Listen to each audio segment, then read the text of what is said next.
सुखिला पड़ी सांदोल नदी चिंतार नईकुड़िया अंचलवासी नल्ला सहर कड़े बही खरस्रोता सांदोल नदी कलाहांडी जिला लांचीगड़ा ब्लॉक बड़ पहाड़ उत्पत्ति होइथिबा ए नई रे वर्षा दिन पानी भर्ती होई बही थाए किंतु प्रतिवर्ष खरा दिन शेष पर्यंत ए नई रे पानी बहुथिबा बेले चलित वर्ष बैशाख मास पूर्व स्रोत सुखी जाइथिबा देखिबाकू मिलिछि।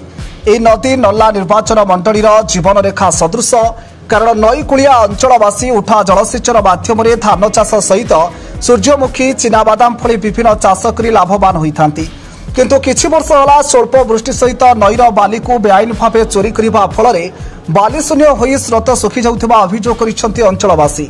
उक्त नईकूल उपर मुंडरू तल मुंड जाए शताधिक पानी टांकी उपर निर्भर करुवा लोके चिंतार पड़िछंती। खरादिन सरिबाको आहुरी 2 मास अधिक बाकी थिबा बेले पीवा पानी पाई मध्य संकट देखा देइछि।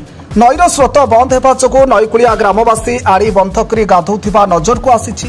आगको पानीय जल सहित गाईगोरु मध्य पानी पाइबारु वंचित हेबे बोली आशंका प्रकाश करिसेंती नईकुड़िया अंचलवासी। कलाहांडी जिल्लारु स्वतंत्र प्रतिनिधि Sadashiv Nayak report Dreams Rider news.